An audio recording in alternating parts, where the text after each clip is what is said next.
L'homme de 30 ans et sa conjointe de 35 ans, Anne, n'ont même pas été amenés au palais de justice de Granby pour cette étape.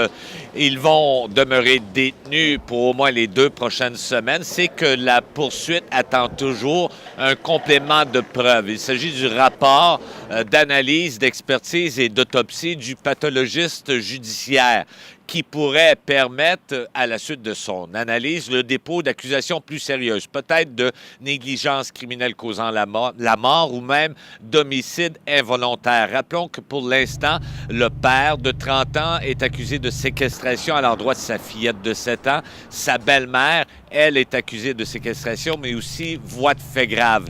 Il y avait une trentaine de curieux qui faisaient le pied de grue à la sortie de la salle d'audience en attendant le passage du dossier devant la juge Danielle Côté. J'ai croisé aujourd'hui le frère biologique, le frère de la mère biologique de la fillette de 7 ans ainsi que son oncle qui, eux, sont toujours en état de choc plus de 3 semaines après les événements.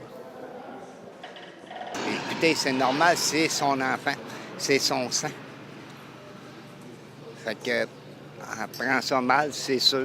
Oui, c'est choquant, puis ça a choqué tout le Québec au complet. Au complet. L'amour et l'affection m'apportait pareil comme si ça avait été ma propre fille.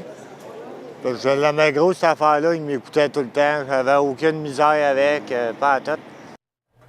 Femme de 35 ans reviendra devant le tribunal le 3 juin. Le père, lui, c'est le 6 juin et à cette date, il pourrait demander d'être mis en liberté.